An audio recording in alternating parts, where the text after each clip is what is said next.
ជំរាបសួរនាងខ្ញុំជាអាជីវករអ្នកលក់ដូរនៅរមណីយដ្ឋានទឹកជួរព្រៃកំពីឥឡូវកញ្ចុះនៅខាងកំពីយើងគឺសាងសង់បានច្រើនហើយសូមអញ្ជើញបងប្អូនមកទស្សនានៅរដូវកាលបុណ្យចូលឆ្នាំថ្មីឬក៏បុណ្យចូលឆ្នាំជនជាតិចិនឬក៏ចូលឆ្នាំ2026ហ្នឹងអញ្ជើញមកទស្សនាកំពីយើងឲ្យច្រើនដោយសារឥឡូវកញ្ចុះយើងសាងសង់ហើយរួចរាល់ចាំទទួលបងប្អូនរួចអស់ហើយចំណែកឯនៅកំពីហ្នឹងយើងមានម្ហូបលក់ល្អហើយរបស់ថ្មីត្រីក៏លក់ត្រីធម្មជាតិមាន់ក៏លក់មាន់ស្រែអត់ដោយការឃោសនារបស់អតិជនមួយចំនួនដែលគាត់មកទៅគាត់ធ្វើច្រឡំថារបស់អត់ល្អអត់ទេគឺរបស់សិតតែថ្មីស្រស់គឺបងប្អូនកុំបារម្ភបងប្អូនអញ្ជើញមកគឺបានរបស់ថ្មីស្រស់ញ៉ាំហើយ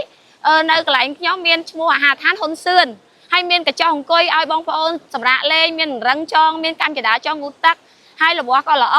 កន្លែងអង្គុយក៏ស្អាតសេវាកម្មល្អហើយម្ហូបក៏ឆ្ងាញ់ទៀតហើយថ្មីហើយតម្លៃវិញគឺសមរម្យមែនតើអត់មានថ្លៃដូចគេបានរៀបរាប់ទេអញ្ចឹងបងប្អូនអញ្ជើញមកគឺតម្លៃគឺល្អគឺថ្មីត្រីគឺស្រស់របស់មាន់គឺមាន់ស្រែអត់មានដោយការឃោសនាថាมันល្អទេអញ្ចឹងបងប្អូនអញ្ជើញមកកុំភ្លេចអាហារដ្ឋានហ៊ុនសឿនលេខទូរស័ព្ទ012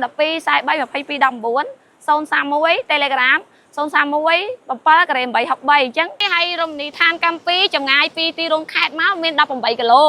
បងប្អូនចំណាយពេលត្រឹមតែ20ទៅ25នាទីគឺមកដល់ហើយចំណែកផ្លូវគឺស្អាតរលោងហើយក៏អរគុណដល់ថ្នាក់ដឹកនាំយើងដែលគាត់បានធ្វើផ្លូវស្អាតសម្រាប់ឲ្យភ្ញៀវគាត់មកដំណើរកម្សាន្តមកព្រៃកំពីហើយក៏អរគុណដល់គណៈគ្រប់គ្រងក៏អរគុណដល់ថ្នាក់ដឹកនាំចៅហ្វាយខេត្តដែលគាត់តែងតែលើកចិត្តទុកដាក់នៅក្នុងការធ្វើផ្លូវឬក៏ធ្វើការណែនាំដល់រមណីយដ្ឋានយើងឲ្យមានភាពសម្បូរសប្បាយហើយក៏ស្អាតផ្លូវទាំងស្អាតទាំងផ្លូវស្អាតទាំងតំបន់ទេសចរ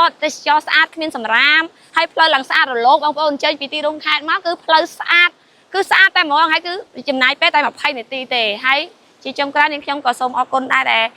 បានថ្នាក់ដឹកនាំដែលគាត់បានធ្វើផ្លូវស្អាតហើយក៏ជួយគ្រប់គ្រងប្រជាជននៅនេះឲ្យមានជីវភាពរស់នៅមានតំបន់ទេសចរសម្រាប់រកស៊ីមុខរបរអីចឹងទៅ